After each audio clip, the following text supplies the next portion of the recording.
Coach Durham, it is indeed an honor and a privilege to be joined by the coach today. I'll let you introduce him. I don't feel worthy, so I'm gonna let an actual coach introduce him. But honestly, if you follow lacrosse at all, I think everybody knows this gentleman. If you follow Michigan high school lacrosse in the state of Michigan, you know that Ron Hebert is a living legend, one of the characters of the game. Love coaching against him, love playing him. Uh, he got a great sense of humor, and thanks a lot, Ron, for coming on. We appreciate it. Uh, I wish Sean had introduced me, frankly, but I'll take it for you, Greg. Yeah, Coach Hebert, seriously, I mean, I think your record speaks for itself. Let's just start there. Just a few short weeks ago, you became the wins leader in high school lacrosse. What does that mean to you? It's like a lifetime achievement award for the Oscar. It doesn't really mean all. I mean, it's a longevity thing. I mean, there's guys right behind me that are 15 years younger than me. They're gonna pass me as soon as I stop, which is one of the reasons I'm not gonna stop. I'll just keep going. I mean, I love to describe myself like Chuck Daly as a lifer. Um, and I took 15 years off coaching college, so that's I coached at Northwood up in Midland, then I coached my stepson's team at Oakland, and then I coached there for 5 years and broke my arm and did a year coaching youth. So you add all that in, it's and plus, back when I started coaching, we didn't keep any records, so nobody, we just kind of estimated the early years, back in the early '80s, how many wins we had. I mean, we were getting 16, 17, 18, 19 wins a year at Brother Rice when we started. So I just kind of looked up some I could find, some I estimated. So it's kind of a rough number anyway. But no, it's the attention is nice because as Greg will tell you, us lacrosse people have been fighting for our lives, for years. Uh, I mean, my early days at Rice, we practiced in a middle school playground that was about the size of half of a basketball court. And we didn't have goals, so we brought chairs out. And we could only practice half field because like we said, we only had about 30, 40 yards, and there was playground equipment all over the place. And if we did get a goal, my captain threw it on top of what we called the Laxmobile, which was an old Camaro that was rusting out. And he threw a goal on top of it. And if he remembered to throw on top of it, we'd have a goal. And if he didn't, we'd just practice with chairs. True story. That's great. Unbelievable. Did you get those goals from Mr. Murray? Because you remember Dave Murray. He built a bunch of goals He for all built the everything. programs. Yeah, he built all the Yeah, goals in the state for one time. So, no, the fun part really is just seeing lacrosse grow.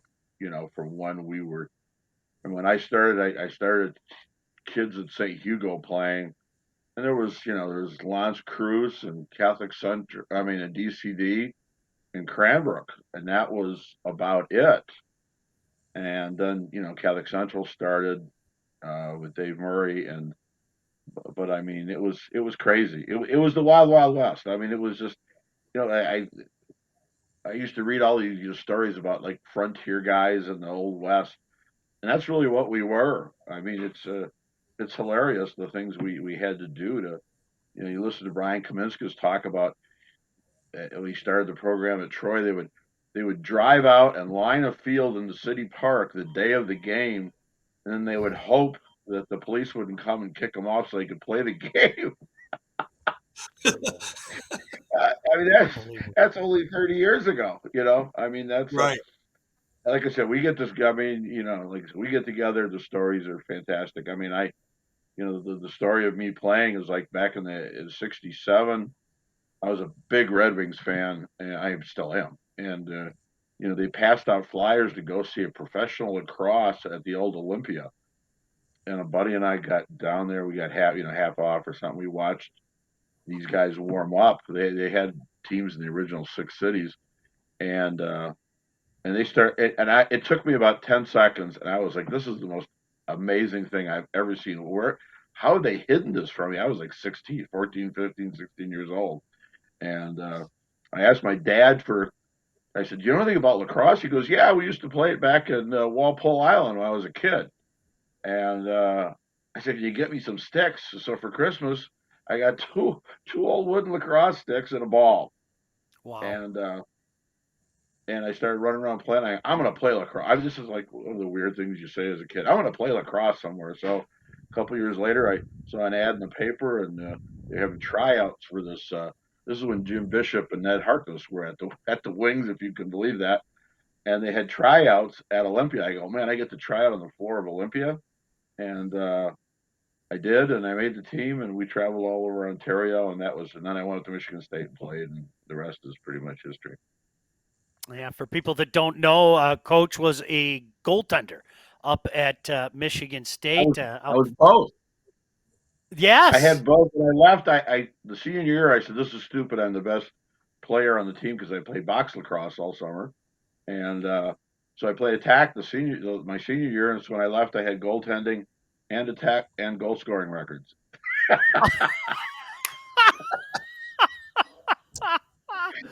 Isn't I that mean, they've all great? been bad, but yeah, but that was the thing back then. And then Yeah, and you played with while I was legends, though, right? I mean, didn't you play with like, oh, geez, I oh, mean, Grady? Didn't you play yeah, with Grady? oh my God, he's 15 years younger than me. Get out of Oh, here. I thought you played with him. He looks older. Well, No, it's it's an funny 'cause, Irish I thing, mean, I know you you know. played a lot of guys that that started from that program from Michigan State, and that's how that's a lot of center of a lot of Well, guys that coach. Nevin Canner is around still at Walled Lake. He looks a lot worse than even Grady. He's still around. He's Um, still coaching. no, but when we were at college one summer, we decided to start a box lacrosse team. We rounded up with neighborhood kids. Took some of the kids that had played with were younger brothers of the kids we played with in state, and we talked to the minor lacrosse association in Windsor into letting us in as a house team. And so we went over there twice a week and played box lacrosse. Took these kids over, lost every game, and I thought this is the coolest thing I've ever done. And I was hooked. Oh, And that's awesome. so I've been coaching ever since I got out. I tried some different things. Some worked, some didn't. And then I got lucky. Got into Bloomfield Hills at St. Hugo's, and it was a place that could support lacrosse. And I kept showing I kept showing the kids game films at every lunchtime that would rain. And I got game films from Johns Hopkins, and we would put them up in the old 8 millimeter things, and we'd run it. And after a few months, the kids would say, so Holly said, "Why don't we start a lacrosse team, Mr. Hebert?" I go, "What a great idea! I hadn't thought of that." And so, and so, I somehow all these sticks popped up. There's like every kid's got stick. I go, "Where are you getting these sticks?" They said, "Oh, it was in the garage." I mean, there was no lacrosse here then. There was no store that had it. And so we go to the gym and I tell them just to bring hockey equipment. So we got hockey helmets, hockey gloves, hockey elbow pads. Then it gets hot. It was in spring, and so the kids start taking the helmets off, and then when a kid got nicked in the head, of course, the parents come running in, like, "What are you doing to these kids?" I go, I don't know. I don't have any helmets." And they say, "Well, how do we get helmets?" I go, "Well, they're like $50 a piece. We can, you know." They go, "How many do you need?" And I said, "Well, 20." So for $2,000, we had 20 helmets, and off we went. Oh my gosh.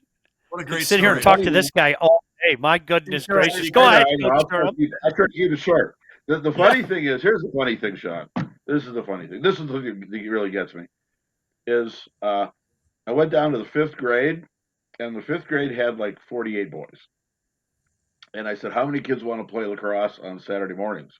Because we had a school team, and 42 of the 48 kids signed up. And so And Friday afternoons, I'd collect the 20 helmets from the kids on the team, and I'd go out on Saturday morning. We'd have 2 games, 10-on-10. No kid ever missed. We had 4 teams, 10 guys on a team, and they would play for an hour, and then they'd take their helmets off and they give it to the next 2 teams. And out of that group, there were 4 All-Americans, Wow. high college All-Americans. Unbelievable. Unbelievable. So that's where So cool. Coach Durham, you have anything for the coach? Hey, Ron, on another note, not to get away from it, but how is your team this year? How do you guys looking? How do you feel about them? What can you tell us?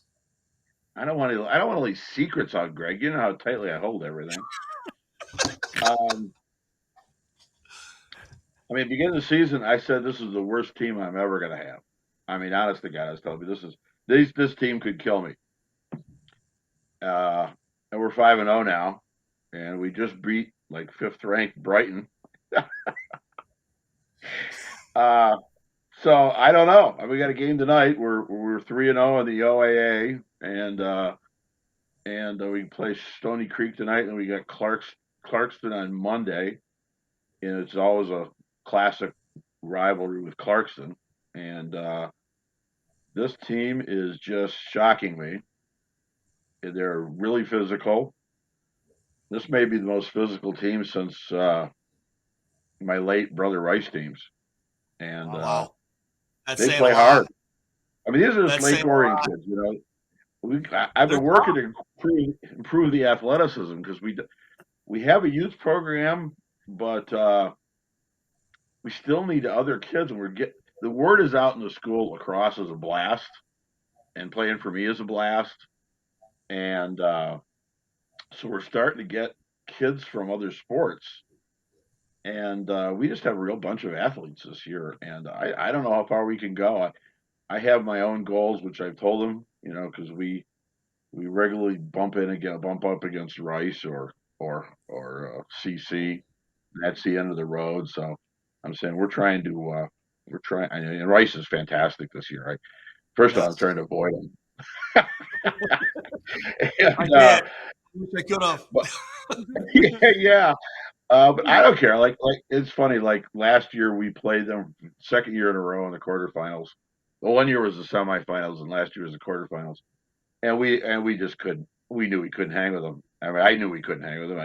I told you, just go out there and make Brother Rice sorry they ever met you. And we that's the way we played. I mean, they beat us 17-7, 16-7. We scored the last 5 goals of the game. My kids just never gave up. And That's awesome. you know, a kid that had never played lacrosse before was defensive mid. He was a senior. She had 2 goals and an assist in the last 5 minutes of the game. And my kids thought they won.